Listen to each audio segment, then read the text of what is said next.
Assalamualaikum warahmatullahi wabarakatuh. Berjumpa kembali dengan catatan Syafiq Hasim. Tahun ini adalah tahun politik nasional. Segala hal diarahkan pada politik dan pemilu. Sementara isu anak untuk sampai saat ini belum ada yang menyuarakannya. Padahal kita dalam kondisi darurat anak. Baru-baru ini kejadian pencabulan dan pemerkosaan pada anak perempuan berumur 16 tahun yang dilakukan oleh 11 orang di sebuah daerah di Provinsi Sulawesi Tengah.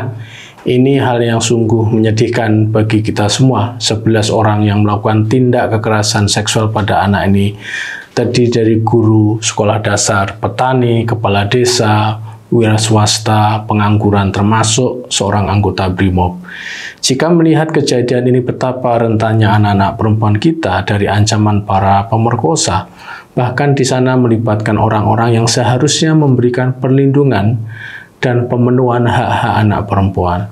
Kondisi darurat kekerasan seksual terhadap anak sebenarnya sudah dinyatakan lama, terutama oleh pihak Kementerian Pemberdayaan Perempuan dan Anak, serta lembaga-lembaga swadaya masyarakat. Namun tindakan untuk melakukan dan mengatasinya belum terlalu jelas.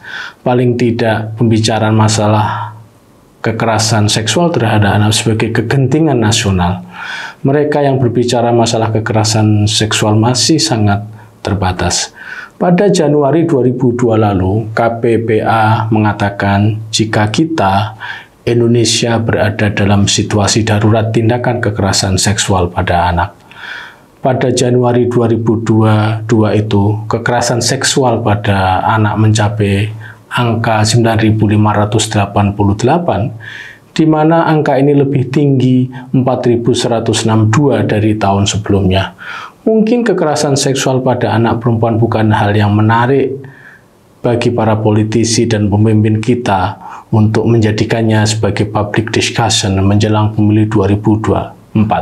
Saya melihat tidak satupun kandidat pemimpin kita atau presiden kita sebagai misalnya membicarakan masalah kekerasan seksual pada anak perempuan dan secara serius membawa permasalahan ini ke permukaan sebagai bahan utama diskusi publik mereka.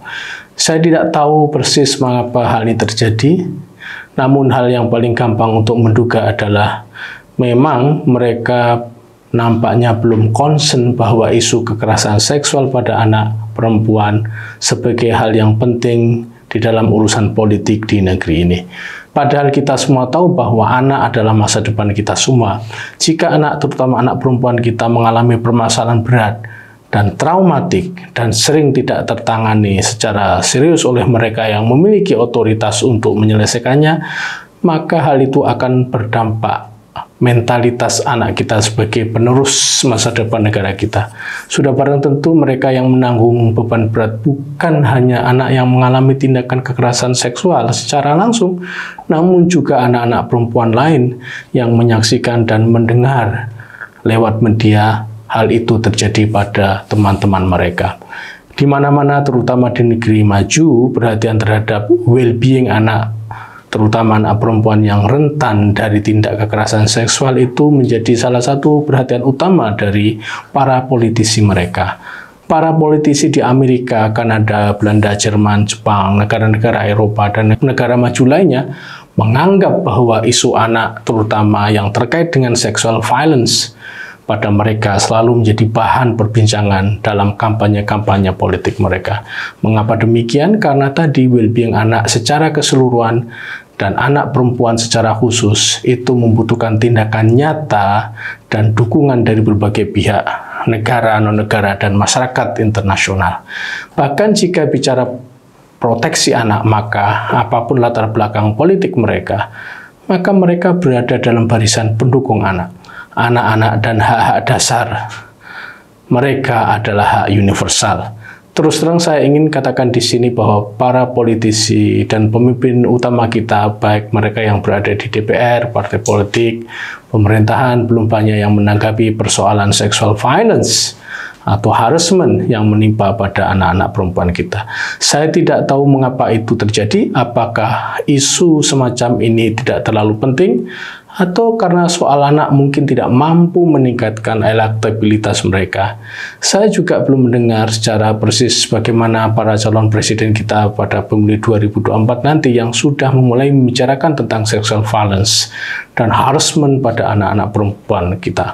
Padahal peristiwa terjadi semakin intens dan sampai saat ini berita terkait masalah ini terus ada di media kita setiap saat. Jika pembicaraan tentang sexual violence dan harassment pada anak perempuan tidak mampu menaikkan elektabilitas mereka, maka bicarakan perkara anak perempuan tadi dengan tujuan lain, yakni komitmen pada penjagaan masa depan mereka, negeri kita, dan kemanusiaan kita ke depan.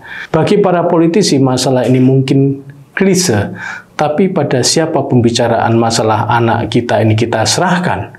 Saya kira mereka politisi dan para pemimpin politik adalah pihak yang paling strategis untuk mengambil isu penyelesaian sexual violence dan harassment pada anak perempuan kita. Mereka, pemimpin dan politisi, memiliki keistimewaan dengan kedudukan mereka untuk menangani masalah ini. Pendek kata, mereka memiliki banyak kemampuan untuk terlibat dan menyelesaikan masalah yang memang sudah masuk dalam kategori akut atau darurat. Kita tahu bahwa pihak-pihak lain, tidak hanya pemimpin negara dan politisi seperti orang tua, lingkungan masyarakat, ormas, dan lain sebagainya, juga memiliki peran yang strategis untuk menghilangkan tindak pencabulan dan pelecehan pada anak perempuan. Keterlibatan dan letak strategis mereka sudah menjadi rumus umum. Namun, apakah selama ini mereka ini sudah turut serta dalam arus penyelesaian masalah ini, ataukah justru mereka menjadi bagian yang menghambat?